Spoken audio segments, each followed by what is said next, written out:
Welcome to AcQuum Consulting's How-To series.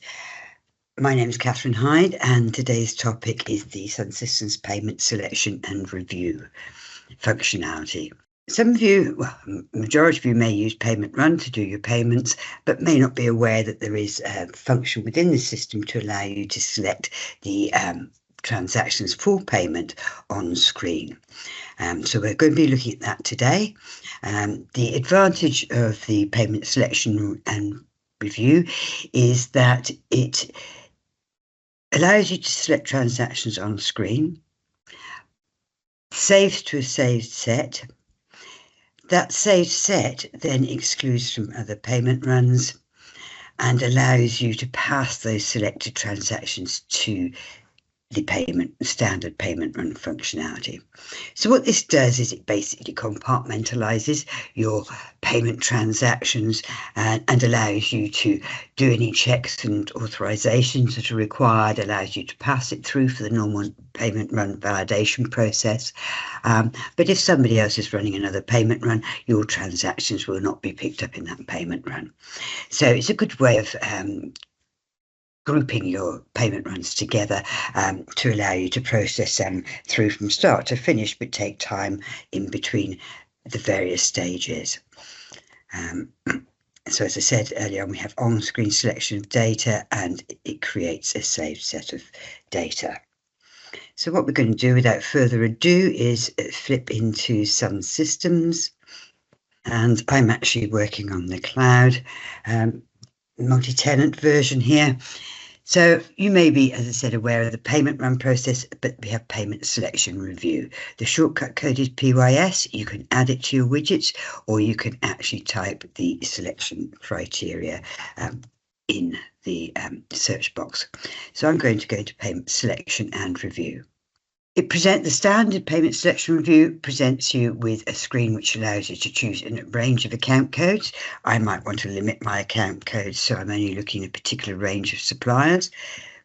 If you're using the account priority function against the supplier, you could actually select on a particular account priority rating, whether it was B1 or any of the priority numbers, or if you click here, it will select the blanks. We're by default selecting not allocated. You could actually look at other allocation markers such as force, etc. We're just going for not allocated. And we don't have a save set number. We want to select the transactions which we put to a save set. So we will actually tick to say that our first pass, the save set number is blank. So all I'm doing is selecting a range of suppliers so I can see what transactions are due for payment. I've only got 2 suppliers here with a limited number of transactions, but they're displayed on screen. The beauty here over and above the standard payment run is you can pick and choose the transactions you want to include in this saved set and therefore in this payment run. So I could say, actually, I want this transaction. I also want to pay this one and this one. So you can select the transactions. Alternatively, if everything there is due for payment anyway, you could use the review all button and that will select all the transactions. I'm choosing particular ones to pay and I select review. Having selected review, the first thing I want to do is set this is my group of selected transactions. I want to put them in a saved set so I can use that saved set time and time again until I'm happy that I've completed the payment run process. So I select the saved set process and click OK. The system gives me default save set number, attaches to my operator, and I can put a comment in here. This could be my Tuesday payment run. And click OK. So the system asks me if I wish to continue with this save set. You've got the option to back out here. I'm going to say yes. Having said that, that's now assigned that save set number, number 2, to this group of transactions. So when I use that save set again in payment selection view, it will only display these transactions. But at this stage, I could actually say, I've got my save set. What I want to do is actually go now into the payment process and feed those transactions into the payment process.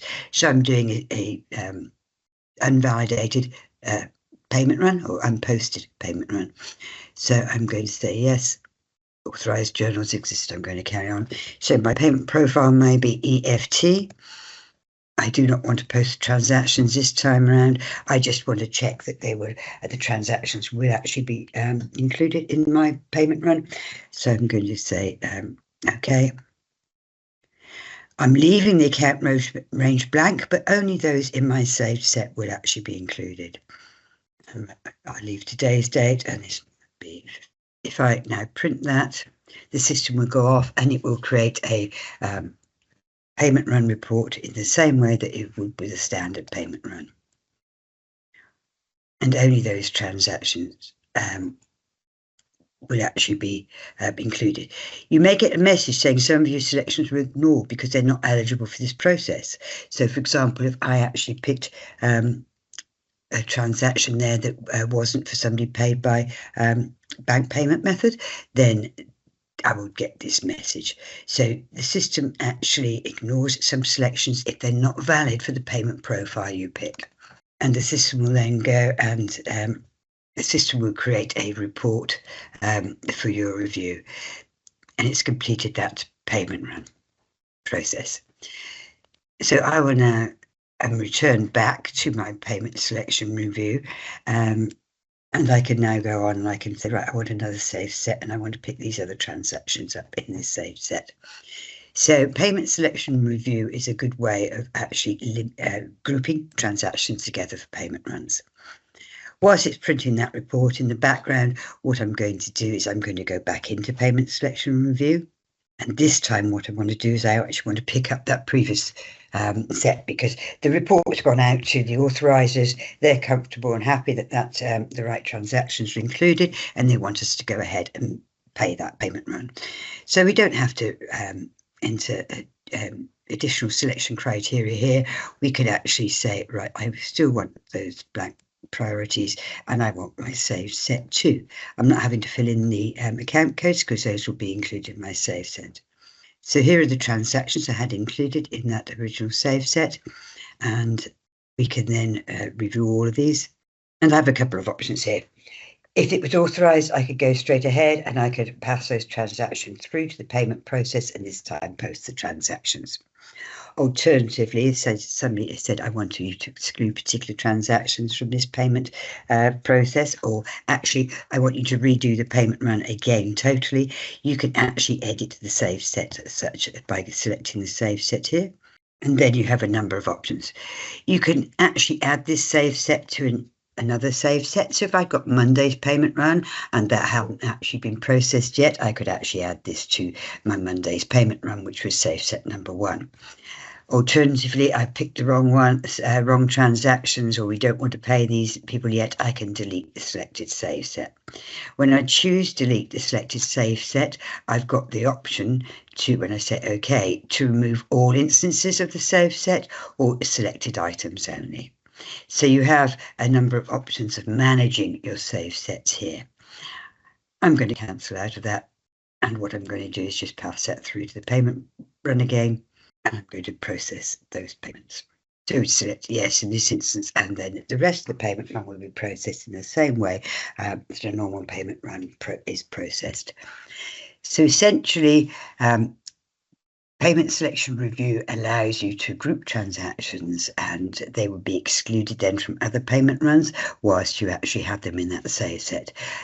You then, when you're ready to post those transactions or run the payment run, you can use that save set to feed the payment run with only those selected transactions. Furthermore, what we have the option of is you can actually, we looked at the standard payment selection and review. Different filters can actually be produced. It's the standard one that you can use without any setup on the system at all. However, if you want to change some of these selection criteria, we can develop additional filters for you to change the selection criteria available on this screen. So that's a very quick run through of payment selection and review. Thank you for your time. If you have any questions, please contact either AcQuum support or one of our consultants.